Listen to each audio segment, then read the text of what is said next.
তো সুপ্রভাত বন্ধুরা, আমি চলে এসেছি ধর্মতলার মেট্রো ভেতরে মাটির তলায়। এখন আমি যাচ্ছি হাওড়া ময়দান। তো চলো ভিডিওটা আমি তোমাদের পুরো দেখাবো, ছবিটা গঙ্গার তলা দিয়ে মেট্রো যাচ্ছে কেমন করে। আমি এই নিয়ে দ্বিতীয়বার জার্নি করছি মেট্রো দিয়ে গঙ্গার তলা দিয়ে। তো ধর্মতলা থেকে হাওড়া ময়দান টিকিট ভাড়া নিল 10 টাকা। তো আমি তোমাদের মেট্রোর ভেতরের ছবিটা দেখাচ্ছি, কত লোকজন হয়েছে। তো তোমরা দেখতে থাকো ভিডিওটা ভালো লাগলে অবশ্যই চ্যানেলটা লাইক শেয়ার সাবস্ক্রাইব করবে, এইটুকু আশা রইল তোমাদের কাছে। তোমরা একবার দেখো ছবিটা। তো বন্ধুরা দেখো, চলে এসছে পরের স্টেশন হচ্ছে মহাকরণ। তো সেই একটা ছবি আমি তোমাদের সামনে তুলে ধরার চেষ্টা করছি। তো এরকম সব সুন্দর সুন্দর ভিডিও নিয়ে আমি আসবো তোমাদের কাছে, তোমরা আমার পাশে থাকবে, এইটুকু আমি আশা রাখলাম এবং সবার জন্য শুভকামনা রইল আমার পক্ষ থেকে। তো জার্নিটা পুরো কেমন হয় তোমাদের সামনে আমি তুলে ধরার চেষ্টা করছি।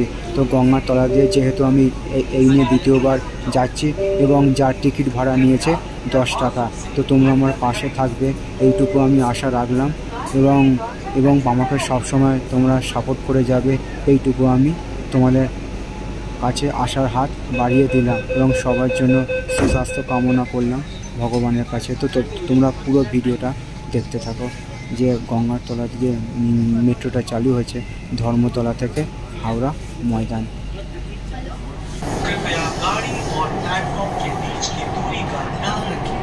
Next station is Howrah. Doors will open on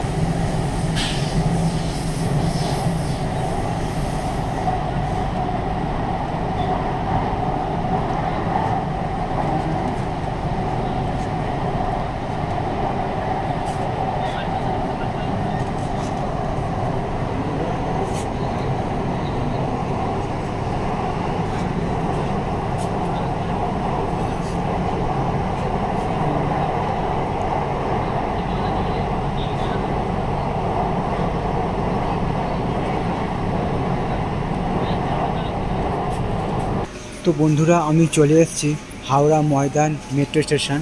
তো সেই একটা ছবি আমি তোমাদের সামনে তুলে ধরার চেষ্টা করছি। এখন সময় বাজলো সকাল 10টা 10। খুবই একটি গুরুত্বপূর্ণ মেট্রো স্টেশন হাওড়া ময়দান। তো দেখো একবার ছবিটা, এখানে বোর্ডে দেখিয়ে দিচ্ছে ছবিটা, এটা হচ্ছে সকালবেলার ছবি। আশা করছি ভিডিওটা তোমাদের ভালো লাগলে চ্যানেলটা লাইক শেয়ার সাবস্ক্রাইব করবে, এইটুকু আশা রইল তোমাদের কাছে। তো এরকম সব সুন্দর সুন্দর ভিডিও নিয়ে আমি আসবো তোমাদের কাছে, তোমরা আমার পাশে থাকবে, এইটুকু আমি আশা রাখলাম এবং সবার জন্য সুস্বাস্থ্য কামনা করলাম ভগবানের কাছে।